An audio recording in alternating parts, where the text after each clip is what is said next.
বর্ণিত হাদিসে আমরা পাই নবী করিম সাল্লাল্লাহু আলাইহি সাল্লাম বলেছেন, খায়রুকুম মান তাআল্লামাল কুরআন ওয়া আল্লামাহ। তোমাদের মধ্যে এই যে আমরা অনেক মানুষ আছি এই মাহফিলে, এই গ্রামে, এই এলাকাতে, এরকম প্রত্যেকটা জায়গায় যত মানুষ আছে, এই মানুষগুলোর মধ্যে সবচেয়ে শ্রেষ্ঠ, সবচেয়ে মর্যাদাবান, আল্লাহর কাছে সবচেয়ে প্রিয় এবং সবচেয়ে উত্তম মানুষ হলো ওই শ্রেণীর মানুষ যারা কোরআন শিখে এবং কোরআন শেখায়। কোরআনের শিক্ষক এবং কোরআনের শিক্ষার্থী, এই মানুষগুলো হলো নবী আলাইহিস সালামের চোখে সবচেয়ে সেরা, সবচেয়ে শ্রেষ্ঠ, সবচেয়ে উত্তম মানুষ। তাহলে এবার আমাকে মেলাতে হবে যে আমি কি কোরআনের ছাত্র না কোরআনের শিক্ষক।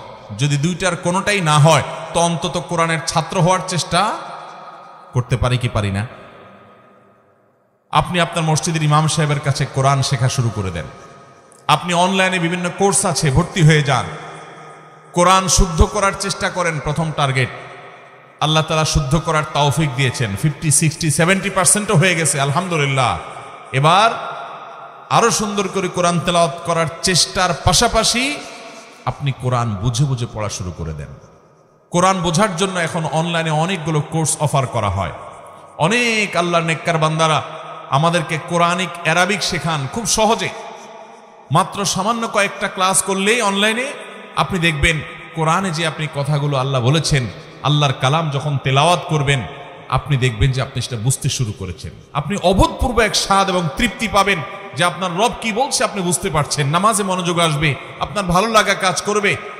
আমরা দুনিয়াতে কত কিছুই তো বুঝলাম, কত কিছুই তো শিখলাম, কত কিছুই তো জানলাম।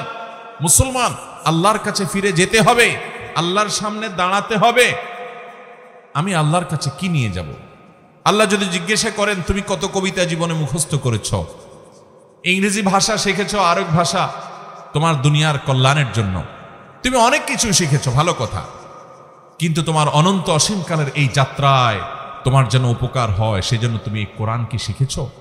মোহতারাম হাজিরিন, সেজন্য নবী সাল্লাল্লাহু আলাইহি সাল্লামের চোখে সেরা 11 শ্রেণীর মানুষের মধ্যে প্রথম শ্রেণীর মানুষের কথা বললাম, যারা কোরআন শিখে এবং কোরআন শেখায়।